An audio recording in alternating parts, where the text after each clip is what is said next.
नमस्कार, आप देख रहे हैं जोहार झारखंड और मैं हूं आपके साथ विभा उपाध्याय। राष्ट्रपति द्रौपदी मुर्मू ने भगवान बिरसा मुंडा की जन्मस्थली पहुंचकर श्रद्धा सुमन अर्पित किए। साथ ही राज्यपाल रमेश बैस, सीएम हेमंत सोरेन और केंद्रीय राज्य मंत्री अन्नपूर्णा देवी भी भावभीनी श्रद्धांजलि अर्पित करती नजर आई। ये तस्वीरें इस वक्त आपके टीवी स्क्रीन पर, जहां पर भगवान बिरसा मुंडा को नमन किया गया, याद किया गया, उनके आदर्शों पर चलने के संकल्प को दोहराया गया। और उलिहातू उनकी जन्मस्थली, जहां पर महामहिम खुद पहुंची। राष्ट्रपति बनने के बाद द्रौपदी मुर्मू का ये एक दिवसीय झारखंड का दौरा, जहां पर वो खूंटी के उलिहातू में भगवान बिरसा मुंडा के प्रतिमा पर माल्यार्पण करती, नमन करती नजर आई।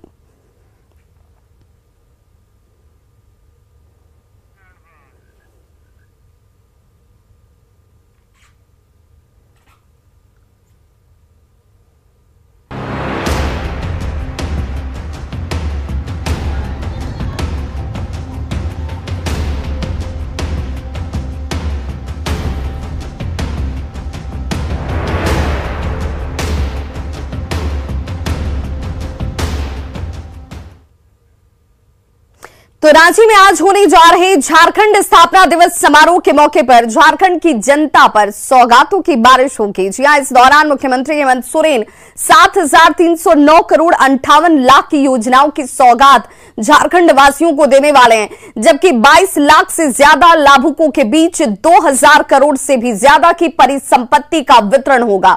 यही नहीं, झारखंड विद्युत वाहन नीति, झारखंड एथेनॉल उत्पादन प्रोत्साहन नीति, झारखंड औद्योगिक पार्क एंड लॉजिस्टिक नीति के साथ साथ गुरुजी स्टूडेंट क्रेडिट कार्ड योजना की बात कर लीजिए, चाहे वो एकलव्य प्रशिक्षण योजना ही क्यों ना हो। मुख्यमंत्री शिक्षा प्रोत्साहन योजना का भी शुभारंभ आज मुख्यमंत्री हेमंत सोरेन की तरफ से किया जाना है। इसके अलावा झारखंड अभियंत्रण सेवा, नगर विकास और स्वास्थ्य विभाग में 900 से भी ज्यादा नवनियुक्त कर्मचारियों को नियुक्ति पत्र बांटे जाएंगे।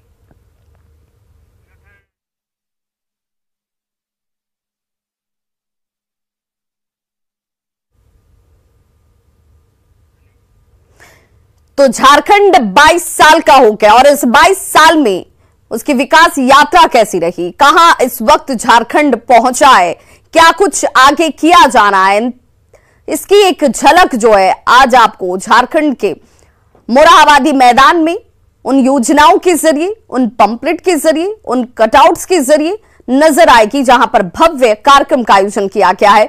और आज 7,309 करोड़ 58 लाख की योजनाओं की सौगात झारखंड वासियों को मिलने जा रही है, जिसमें कई योजनाएं जो हैं उन योजनाओं के साथ जुड़कर झारखंड और झारखंड के लोगों का विकास होगा। उन योजनाओं के जरिए यहां पर तमाम उन योजनाओं की चर्चा होगी, जहां पर लोगों के साथ जुड़कर झारखंड एक नई उपलब्धि को हासिल करेगा। और इसी में 2006 करोड़ 61 लाख की परिसंपत्ति का वितरण भी शामिल है। और संवाददाता अविनाश हमारे साथ इस वक्त सीधे जानकारी के साथ जुड़ गए मोरहाबादी मैदान से, जहां पर यह भव्य कार्यक्रम आयोजित किया गया है। अविनाश, कार्यक्रम की शुरुआत कब से होने जा रही है और एक बार जरा मंच के साथ साथ कार्यक्रम को लेकर किस तरीके से भव्य तैयारी की गई है, जरा एक बार दिखाइए हमारे दर्शकों को। ये जरूर देखिए, कार्यक्रम 12:30 बजे का समय है और 12:30 बजे के करीब मेरे ठीक पीछे जो इस वक्त आप मंच देख रही हैं, ये भव्य मंच बनाया गया है। आप दो तस्वीरों को आप देख सकती हैं, पहला राज्यपाल रमेश बैस की तस्वीर को और दूसरा मुख्यमंत्री हेमंत सोरेन। और बीर्स में अगर आप जिसके नाम से, जिसके आज जन्मदिन के अवसर पर जो राज्य का निर्माण हुआ है, भगवान बिरसा मुंडा की ये भव्य तस्वीर यहाँ मंच पर बनाई गई है। फ्लैक्स के माध्यम से आप देख सकते हैं। नीचे की अगर आप तस्वीर को देखें तो यहाँ जो झारखंड की संस्कृति है, और संस्कृति के हिसाब से खासकर अगर हम झारखंड की जब बात करते हैं तो नृत्य कला, इसको आप नहीं भूल सकते हैं। सामने जो नज़र आ रहा है छऊ नृत्य का जो मुखौटा है, कुछ बांस की बनी हुई टोकरी की बात करें, दूसरे जो सामान है उसकी बात करें, उसे यहाँ साज सज्जा के तौर पर मंच के ठीक नीचे लगाया गया है। अब अगर फूलों की बात कर लें, नीचे अभी भी काम जारी है। झारखंड राज्य स्थापना दिवस लिखा है, फूलों से ये नाम तैयार किया जा रहा है आज के दिन को खास बनाने के लिए।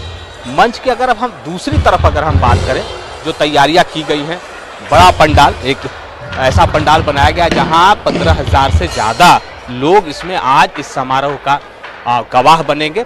सामने जो लोग बैठे हुए हैं, जो इस वक्त आपको भीड़ नज़र आ रही है, ये वैसे लोगों की भीड़ है, युवाओं की भीड़ है जो नवनियुक्त जो है अभियंता हैं, नर्स हैं, उनके परिवार से जुड़े हुए सदस्य हैं। इन लोगों को यहाँ नियुक्ति पत्र दिया जाएगा और तकरीबन आज के दिन को खास बनाने के लिए राज्य की हेमंत सोरेन सरकार ने 7,000 करोड़ के करीब की योजना का सौगात देने का निर्णय लिया है और इसी तरह 2,000 करोड़ की वितरण किया जाएगा। तो आप समझ सकते हैं आज को खास बनाना है और खास इस मायने में, क्योंकि जिस लड़ाई को लंबे समय तक झारखंड के नेताओं ने अगर लड़ा, राज्य की जनता ने लड़ा और ऐसे वीर जो सपूत हैं झारखंड के, जिनके बारे में हम जब झारखंड की चर्चा करते हैं तो इनका नाम स्वतः जुबान पे आ जाता है। इनके नाम से आज जो राज्य का निर्माण हुआ है, इसको खास बनाने के लिए पूरे राज्य भर में कई तरह के समारोह, कई तरह के कार्यक्रम, राजनीतिक दल से लेकर सामाजिक संगठन तक की बात करें तो है। और यही वजह है कि आज राष्ट्रपति महोदया द्रौपदी मुर्मू भी उलिहातू में है। इस वक्त वो उलिहातू के कार्यक्रम में भाग ले रही है। बिल्कुल अविनाश, चूंकि ये सरकारी कार्यक्रम है और बार बार कहा गया कि 22 साल में झारखंड कहां पहुंचा है, किस उपलब्धियों को उसने हासिल किया और क्या कुछ किया जाना है, ये एक सतत प्रक्रिया भी है, आगे बहुत कुछ किया भी जाएगा। लेकिन इस बीच विपक्ष की तरफ से बार बार ये कहा गया कि आमंत्रण नहीं मिला, सरकारी आयोजन था, झारखंड के जान पहचान और उसके मान सम्मान की बात थी, तो यहाँ पर पक्ष और विपक्ष नहीं होना चाहिए था। जवाब भी आया कि आमंत्रण मिलेगा, थोड़ा इंतजार कीजिए। तो क्या ये मानकर चलें कि आमंत्रण दिया गया है, आज उन तमाम लोगों की मौजूदगी यहाँ पर होगी, आज झारखंड वासियों की मौजूदगी होगी, झारखंड की जनता और उनके प्रतिनिधियों की मौजूदगी यहाँ होगी? देखिए, पहले इस बात को समझने की जरूरत है कि जो आमंत्रण पत्र के वितरण की जो बात कही जा रही थी और जो समय निर्धारित किया गया था, इसमें संशोधन हुआ। संशोधन किस लिए हुआ ये सभी जानते हैं कि पहले जो जिस जगह पर मैं खड़ा हूँ, जो ये मुख्य समारोह स्थल है, इसमें भी राष्ट्रपति द्रौपदी मुर्मू को इसमें शामिल होना था, लेकिन किन्हीं कारणों से वो शामिल नहीं हो सकी। और यही वजह है कि जो आमंत्रण पत्र पहले से तैयार किए गए थे उसमें उनका नाम था और जब वो नहीं आ रही हैं तब उनके नाम को हटाते हुए दोपहर के बाद ये नए आमंत्रण पत्र जो हैं वो उपलब्ध हो पाए थे। तो ये जो जानकारी आ रही है कि बहुत सारे लोगों को कल सुबह तक जो बीजेपी के खासकर अगर हम जनप्रतिनिधियों की बात करें उनके यहाँ तक नहीं पहुँच पाया था, ये बात सही है। शाम के वक्त से इसके वितरण की शुरुआत हुई है। फिर भी ये देखना होगा कि कितने लोगों को मिला और कितने लोग यहाँ तक पहुँचेंगे, क्योंकि जब इस तरह के आयोजन होते हैं तो राजनीति भी देखने को मिलती है। कई बार कई अवसर पर हमने ऐसा देखा है कि भले ही कार्यक्रम सरकारी हो, लेकिन जिस पार्टी की सरकार होती है, जिस गठबंधन की सरकार होती है और जो उस वक्त विपक्ष में होते हैं, वो ऐसे कार्यक्रम से दूरी बनाते हैं, जबकि ये स्थापना दिवस झारखंड का है। तो अब ये देखना होगा कि क्या इस बार जब गठबंधन की सरकार है राज्य के अंदर में, तब क्या बीजेपी जो मुख्य विपक्षी दल है या आजसू की बात करें या दूसरे लोगों की बात करें, वो इस कार्यक्रम स्थल तक पहुंचते हैं या नहीं? बिल्कुल अविनाश, की जब भी इस तरह के आयोजन की चर्चा होती है, वहां पर उस प्रदेश की सांस्कृतिक झलक अपने आप में अनुपम विशिष्ट होती है। उसे देखने के लिए, उसे समझने और महसूस करने के लिए यहाँ पर लोगों की मौजूदगी होती है। तो क्या इसे लेकर के भी तैयारी की गई है? कार्यक्रमों में क्या ये भी तय है? एकदम तय है। और बगैर झारखंड में अगर किसी तरह का कोई आयोजन हो रहा हो और अगर नृत्य और कला को अगर आप वहां नहीं देखें तो सब कुछ अधूरा रह जाता है। देखिए, मंच के दूसरी तरफ में एक तैयारी हुई है। हालांकि जो बाहर मंच के बाहर की अगर हम तस्वीर को देखें तो वो समझने में थोड़ी दिक्कत होगी। बाहर बहुत ज़्यादा धूप है और जहां मैं खड़ा हूं वहाँ उतनी धूप नहीं है, तो इसलिए समझने में भी थोड़ी दिक्कत होगी। देखिए, नीचे की जो तस्वीर है ये सुरक्षा के लिहाज से इस वक्त जो जवान हैं, चूँकि स्थापना दिवस समारोह है और कार्यक्रम बहुत ज़रूरी है और इस कार्यक्रम में जितनी संख्या में लोग हिस्सा लेंगे उनकी सुरक्षा को लिहाज से भी ऐसे जवानों की तैनाती की गई है। देखिए, जो आपने कहा संस्कृति और नृत्य के बारे में, कहा जाता है झारखंड में, रामदयाल मुंडा ने कहा था कि जे नाची से बाची। तो झारखंड ऐसा प्रदेश है उसमें अगर आप नृत्य नहीं देखेंगे, उसमें अगर संगीत नहीं देखेंगे, उसमें ऐसे छऊ नृत्य की झलक अगर नहीं दिखेगी तो सब कुछ अधूरा रह जाता है। इसीलिए आज का जो यह स्थापना दिवस है वो सभी चीज़ों को समाहित करते हुए, न सिर्फ योजनाओं को बल्कि संस्कृति को, यहाँ की सभ्यता को, यहाँ की राजनीति को, सब कुछ को, सभी चीज को समेटते हुए आज ये समारोह होगा। और कल मुख्यमंत्री जी ने कहा था, आपको याद होगा कि हेमंत सोरेन ने कहा था जब यहाँ वो निरीक्षण के लिए आए थे कि इस 20-22 सालों की अगर आप बात करें तो इस बार का जो स्थापना दिवस समारोह है वो खास होने जा रहा है। हम इसको खास बनाएंगे, यादगार बनाएंगे। बिल्कुल, इसके लिए थोड़ा इंतजार हमारे दर्शकों को भी करना होगा, झारखंड वासियों को भी करना होगा, क्योंकि ये तैयारी पूरी की जा चुकी है। बस कार्यक्रम के विधिवत उद्घाटन का इंतजार। बहुत बहुत शुक्रिया अविनाश, आप इस खबर पर नजर बनाए रखिए। यहाँ की हर वो तस्वीर हम अपने दर्शकों तक सबसे पहले पहुंचाएंगे। तो जनजातीय गौरव दिवस के मौके पर राष्ट्रपति द्रौपदी मुर्मू ने ट्वीट कर कहा कि राज्य स्थापना दिवस पर मैं झारखंड के सभी निवासियों को हार्दिक शुभकामनाएं देती हूं।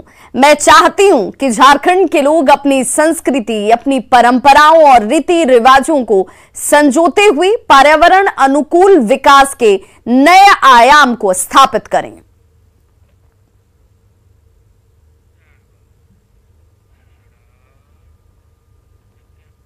तो जनजातीय गौरव दिवस के मौके पर प्रधानमंत्री नरेंद्र मोदी ने बधाई दी। उन्होंने कहा कि आप सभी को जनजातीय गौरव दिवस की हार्दिक शुभकामनाएं। आज पूरा देश श्रद्धा और सम्मान के साथ भगवान बिरसा मुंडा की जन्म जयंती मना रहा है। मैं देश के सपूत और क्रांतिकारी भगवान बिरसा मुंडा को आदर पूर्वक नमन करता हूं।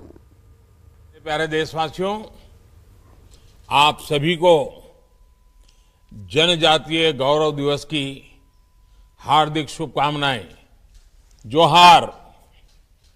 आज पूरा देश श्रद्धा और सम्मान के साथ भगवान बिरसा मुंडा की जन्म जयंती मना रहा है।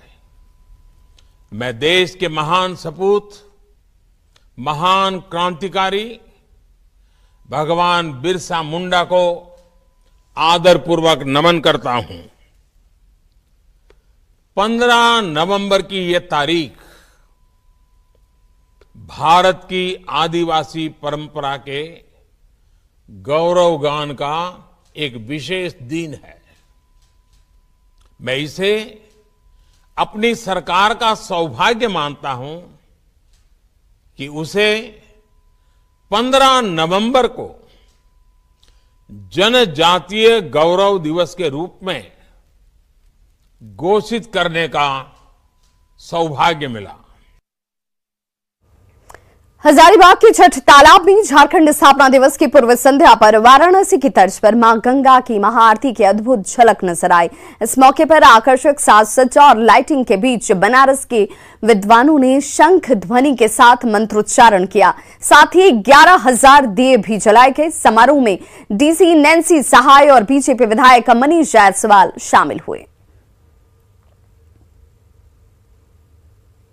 हमारे एक विचार, हमारी टीम के साथ एक विचार आया और हमें लगा कि हम हजारीबाग में भी ये आयोजन करें और लोग इससे जुड़े, काफ़ी लोग इसको देखें और प्रभावित हो। और हम लोग एक छठ तालाब एक ऐसे भी माना जाता है कि पवित्र स्थान है, इसी लिए हमने ये छठ तालाब को चुना और इसी में आज भगवान बिरसा मुंडा की जयंती है और उनकी जन्मस्थली उलीहातू से करीब 11 किलोमीटर की दूरी पर उनके अनुयायी ताना भगत को भी जाने नहीं दिया जा रहा है। उनको लेकर उनके मन में थोड़ी नाराजगी भी है। इनसे बातचीत की संवाददाता निरंजन सिंह ने। मैं इस वक्त रांची और उलीहातू के बीच में हूं। यहां से आप देख रहे हैं जो ये सड़क है, ये खूंटी जाती है, जो यहां से मात्र 11 किलोमीटर की दूरी पर है। और ये रास्ता सीधे रांची से निकल करके खूंटी आती है और ये टाटा हाईवे है। और मैं दूसरी तस्वीर दिखा रहा हूं आपके ठीक पीछे, जो ये मेरे दाहिनी ओर हैं। ये जो खड़े हैं, जो तस्वीर में आप देख रहे हैं, ये भगवान बिरसा मुंडा के आज जन्मदिन है, उनका पावन दिन है और राष्ट्रपति वहां पहुंच करके माल्यार्पण करेंगे। ये लोग भी वहां जाने के लिए आतुर हैं, लेकिन ये वजह यह है कि सुरक्षा को लेकर के इनको जाने नहीं दिया जा रहा है। ये वो शख्स हैं जिन्हें हम ताना भगत कहते हैं और इनका जो है झारखंड के आंदोलन में या झारखंड के इतिहास में इनकी अहम भूमिका रही है। हम सीधे इनसे बात करेंगे। आप यहाँ क्यों खड़े हैं? यहाँ हम बिरसा मुंडा बाबा के पास में मुलाकात या उसको दर्शन करने जा रहे हैं, तो यहाँ हम लोग को रोक दिया है। जाने नहीं दे रहा आपको? नहीं दे रहा है हम लोग को। अब इसमें अब क्या है क्या नहीं, जब भाई हम लोग का स्थान है बिरसा मुंडा का बाबा का, उस जगह हम लोग दर्शन करने के लिए आए हैं, फिर हम लोग को रोक दिया गया है। जाने नहीं दे रहा आपको? नहीं दे रहा है। क्यों नहीं दे रहा है? वो तो प्रशासन ही जानेंगे। हम लोग तो स्वागत करने के लिए आए हैं यहाँ बिरसा भगवान को समर्पण के लिए। आज़ादी से पहले यानी जब तिरंगा का निर्माण किया गया था तो उस पर चरखा बनाया गया था, फिर बाद में इस पर अशोक चक्र आया है। ये सफेद वस्त्र धारण किए हुए हैं जो इनका वेशभूषा है। बिरसा के अनुयायी हैं, यानी भगवान बिरसा मुंडा के ये अनुयायी हैं और इन्हें सुरक्षा के दृष्टिकोण से उलिहातू गांव जो जन्मस्थली है भगवान बिरसा मुंडा का, वहां से करीब 11 किलोमीटर की दूरी पर है। कहाँ हैं आप? हम यहाँ 11 किलोमीटर की दूरी पर खड़े हैं। यहाँ से हम लोग को अंदर जाने नहीं दे रहा है। क्यों नहीं जाने दे रहा आपको? प्रशासन। आप कहाँ जा रहे थे? बिरसा मुंडा भगवान के जन्म स्थल में जा रहे हैं। भगवान बिरसा का जन्म स्थान, वहाँ हमको पूजा पाठ क्या करना नाम है आपका? मेरा नाम है लखन भगत। कैमरामैन संत के साथ निरंजन उलिहातू।